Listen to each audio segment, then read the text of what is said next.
Hello friends, શિયાળાની ઋતુ શરૂ થઈ ગઈ છે અને સરસ મજાના લીલા વટાણા માર્કેટમાં આવે છે.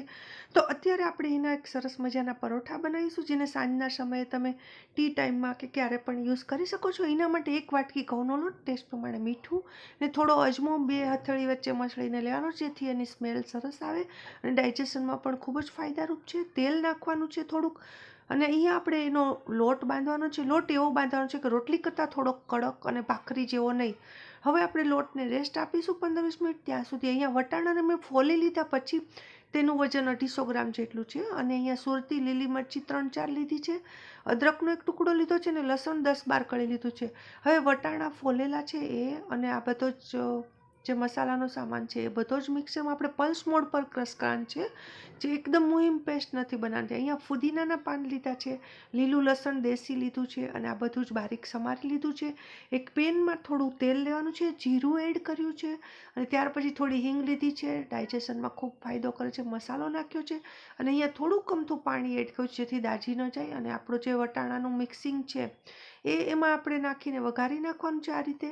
અને ત્યાર પછી ટેસ્ટ પ્રમાણે મીઠું એડ કરવાનું છે. બધું જ સરસ રીતે મિક્સ કરવાનું છે. હવે અહીંયા એક લીંબુનો રસ મેં એડ કર્યો છે, અને જે બારીક લીલું લસણ ને ફુદીનાના પાન છે એ અહીંયા એડ કર્યા છે. હવે આપણું એ મિક્સિંગ રેડી છે. અહીંયા આપણો લોટ પણ આપણે રેસ્ટ થઈને સરસ થઈ ગયો છે.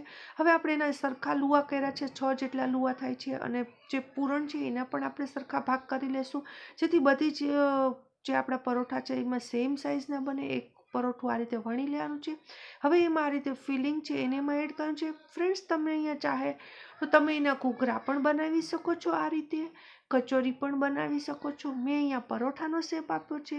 તમે કોઈ પણ રીતે કરશો, ટેસ્ટ ખૂબ જ સરસ આવશે. હવે આપણે આ લુવાને હાથ વડે જ અડધો પરોઠું તો આપણે હાથ વડે આ રીતે થેપીને જ કરી નાખવાનું છે.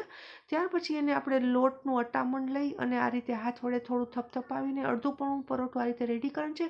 પછી છેલ્લે 1-2 વેલણથી આપણે એને વણી લેવાનું છે. અગર અને આ રીતે લો ફ્લેમ ઉપર આપણે નોનસ્ટિક ઉપર એક બાજુ શેકી લેવાનું છે. હજુ તેલ નથી નાખવાનું, બીજી બાજુ થોડું શેકાઈ જાય ત્યાર પછી આપણે થોડું તેલ એડ કરીશું. તમે ચાહો તો દેશી ઘીમાં પણ આ પરોઠા ખૂબ જ સરસ લાગે છે. નોનસ્ટિક પેન ઉપર લો ફ્લેમ પર આ રીતે આપણે કરવાનું છે. આ રીતે બીજો પરોઠો પણ આપણે તૈયાર કરી લેવાનું છે. આ રીતે બધા જ પરોઠા આપણે તૈયાર કરશું. સરસ મજાના આપણા વટાણાના પરોઠા આ રીતે રેડી થઈ જાય છે. ફ્રેન્ડ્સ, એકદમ ક્રિસ્પી અને ખૂબ જ ફ્લેવરફુલ એવા આ પરોઠા. તમે આ રીતે બધા પરોઠા ધીમા તાપે શેકી અને ફટાફટ તમે ગરમ ગરમ સર્વ કરી શકો છો. અને અહીંયા આ પરોઠામાં જ્યારે તમે વણો ત્યારે વેલણને તેલવાળું કરી લેવાનું છે. અને અમુક સિક્રેટ ટિપ્સ છે જે બધી જ તમે ફોલો કરશો આમાં બતાવીએ પ્રમાણે, તો આ રીતે એક એક પડ છૂટું પડશે. તમે જોઈ શકો છો સરસ મજાના ક્રિસ્પી એવા પરોઠા, ખૂબ જ ફ્લેવરફુલ, નાના મોટા સૌને ભાવે એવા છે. અને તમે ફુદીનાની ચટણી સાથે સર્વ કરી શકો છો. તમારા બધાનો ખૂબ ખૂબ આભાર. Thank you so much.